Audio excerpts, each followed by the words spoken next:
విద్యార్థి దండం ఇలా మంచి మంచి ముచ్చట్లయితే మీకోసం పట్టుకొచ్చిన ఇక షురి ఎద్దాం పాండ్రి. ముందుగాలనైతే హెడ్లైన్స్. విద్యా విశేషం చూస్తే అయితారు ఆవేశం. దొంగ పోలీసుల దొంగ పనులు భారీగా చేస్తుండు వసూలు. బీజేపీ చేస్తుంది అన్యాయం, చికిత్స చేస్తే మేము నమ్మం.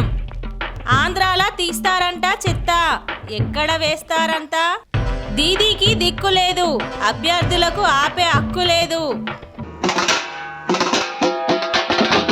ఒకే ఒక్క విద్యార్థి, ఒకే ఉపాధ్యాయుడు, ఆ ఒక్క చిన్నారి కోసం నెలకు 1,00,000 రూపాయలు ప్రభుత్వ బడ్జెట్ అయితే ఇస్తుంది. వినడానికే వింతగున్నా వరంగల్ జిల్లాలో నిజంగా జరుగుతున్న అరుదైన సంఘటన ఇది.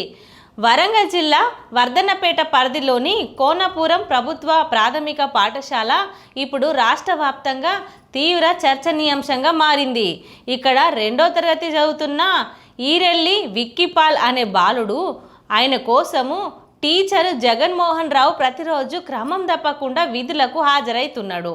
కేవలం చదువు చెప్పడమే కాకుండా ఆ ఒక్క చిన్నారి ఆకలి తీర్చడం కోసం కూడా రోజు పాఠశాల ప్రాంగణంలోనే ప్రత్యేకంగా మధ్యాహ్న భోజనం కూడా వండిస్తున్నాడు.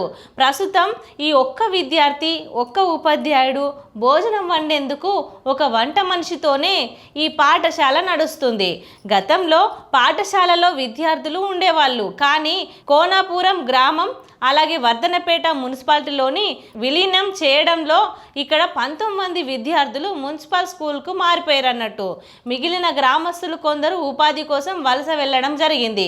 మరికొందరు ప్రైవేట్ స్కూళ్లకు మొబ్బు చూపి అక్కడ జాయిన్ చేసిరు. ఈ పాఠశాలలో కేవలం విక్కీపాల్ మాత్రమే మిగిలిండు. ప్రభుత్వ నిబంధనల ప్రకారం అయితే ఒక విద్యార్థి ఉన్నా సరే పాఠశాలను అస్సలు మూసివేయకూడదు.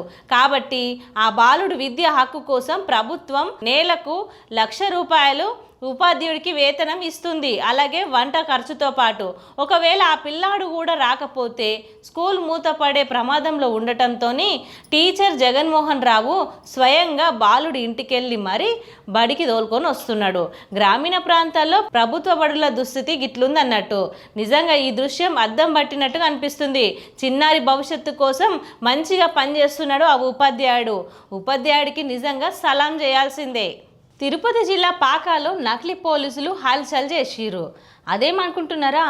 తిరుపతి చింతల చేనులో కానిస్టేబుల్ యూనిఫామ్ వేసుకొని నకిలీ ఐడి కార్డు చూపించి హోంగార్డ్ మేనేజర్కు బెదిరింపులు చేసిండు.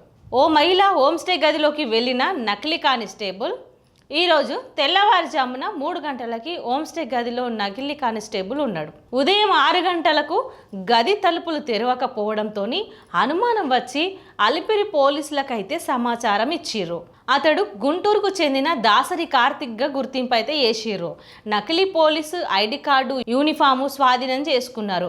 అలిపిరి పోలీస్ స్టేషన్లో కేసు నమోదు చేసిన ఎస్ఐ రామంజనేయులు, నా అనుమతి లేకుండా నా భర్తకు ఎలాంటి చికిత్స చేయొద్దు, ఆయనకి ఏమైనా జరిగితే ప్రతి ఒక్కరిని బాధ్యులను చేస్తా.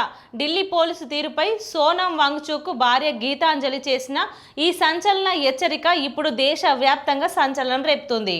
నీట్ పేపర్ లీకేజ్ నిరసన ఢిల్లీలోని జంతర్ మంతర్ వద్ద 20 రోజులుగా ఆమరణ నిరాహార దీక్ష చేస్తున్న ప్రముఖ సామాజిక ఉద్యమకారుడు సోనం వాంగ్చుక్కు ఢిల్లీ పోలీసులు శనివారం తెల్లవారుజామున బలవంతంగా సఫర్జంగ్ ఆసుపత్రికి తరలించారు.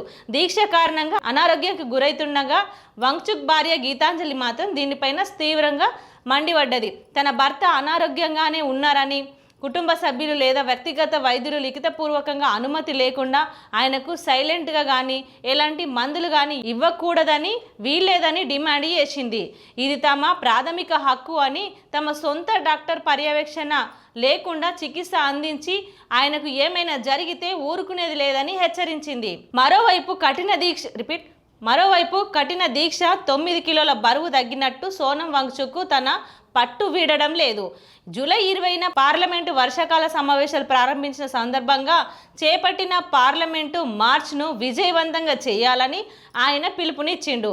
తాను శారీరకంగా బలహీనంగా అంతర్గతంగా బలంగా ఉన్న జూలై 20 వరకు ఎలాగైనా ప్రాణాలతో ఉంటానని ధీమాగా చెప్పుకొచ్చిండు.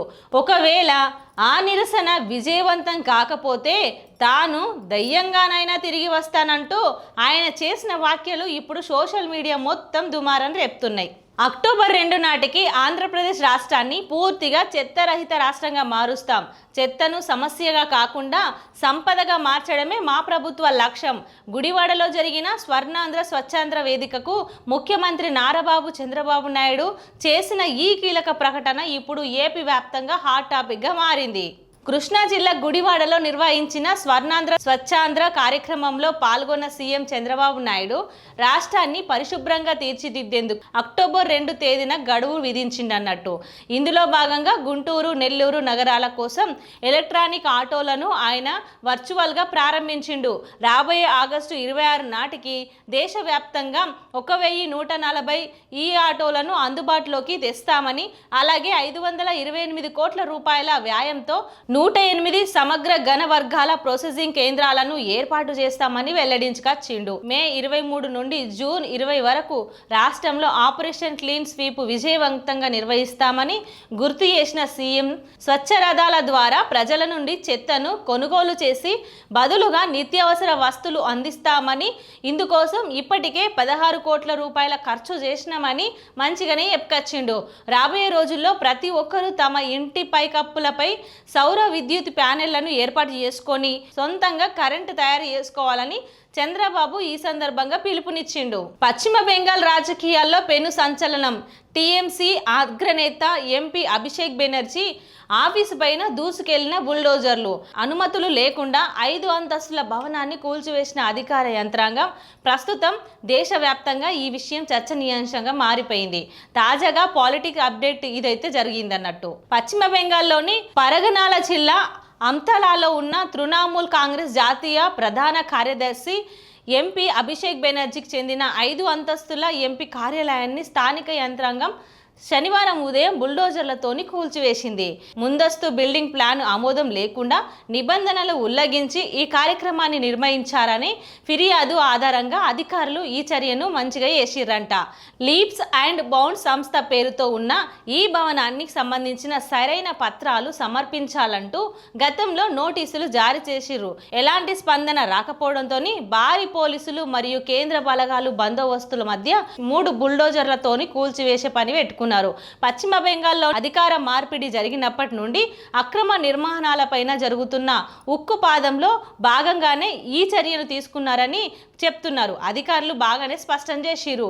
టీఎంసీ శ్రేణులు మాత్రం దీనికి రాజకీయ కుట్ర, రాజకీయ కక్ష సాధింపుగా మారుతుందని, మరోవైపు కూల్చివేత స్థలం వద్ద బీజేపీ శ్రేణులు పెద్ద ఎత్తున సంబరాలు చేసుకోవడం, అప్తాల పరిసర ప్రాంతాల్లోనైతే తీవ్ర ఉద్రిక్తత నెలకొన్నది.